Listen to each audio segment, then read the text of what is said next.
శ్రీ గురుభ్యో నమః. నేను మీ ప్రసాద్. మీరు చూస్తున్నారు ప్రసాద్ పూజా టెంపుల్ బ్లాగ్. ఈ వీడియోలో మనం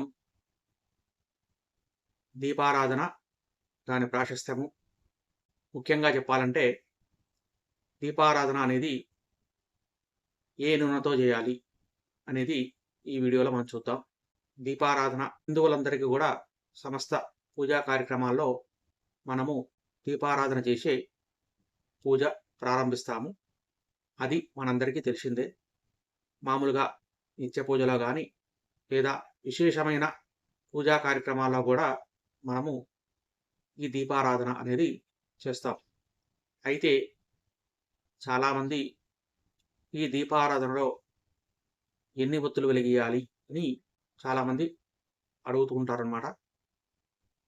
అలాగే ఈ దీపారాధనకు నెయ్యితో దీపారాధన చేయాలా లేదా నూనెతో దీపారాధన చేయాలా, దేంతో చేస్తే ఏం ఫలితం కలుగుతుంది అని చాలామంది అడుగుతుంటారు. చాలామందికి ఈ సందేహం కలుగుతుంది.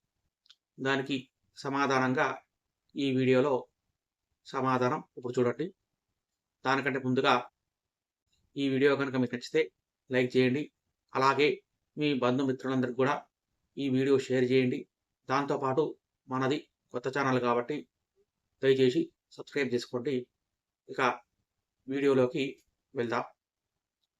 మామూలుగా దీపారాధనలో కనీసం 2 ఒత్తులు వెలిగించి దీపారాధన చేయాలి.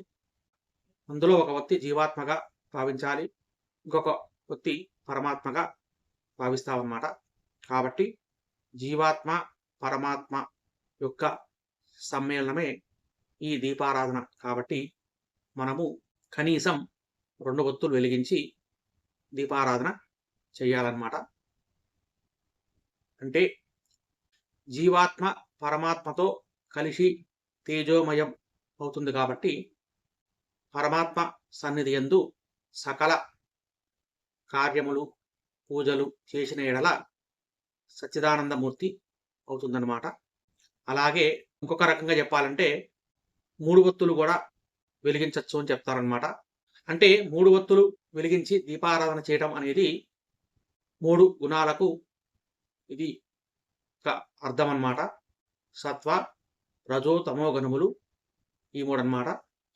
ఈ 3టిని మనము వదిలేసి పరమాత్మ సన్నిధికి చేరటం అనేది దీపారాధనలో ముఖ్యమైన అర్థము, పరమార్థము. అంటే 2 ఒత్తులు కానీ లేదా 3 ఒత్తులు కానీ కలిపి దీపారాధన చెయ్యాలి అని చెప్తారనమాట.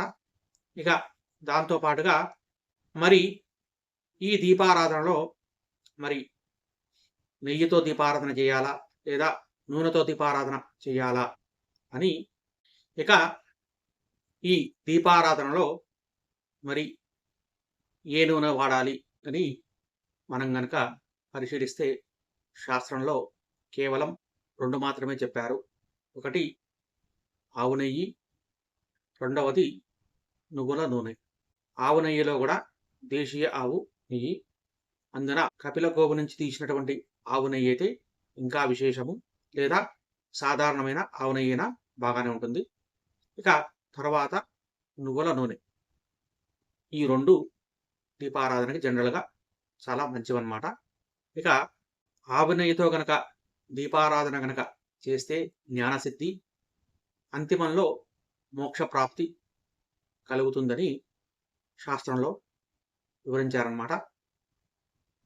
ఇక నువ్వుల నూనెతో గనక దీపారాధన గనక చేస్తే సంపద వృద్ధి, కీర్తి వృద్ధి కలుగుతాయని శాస్త్రాల్లో వివరించారు.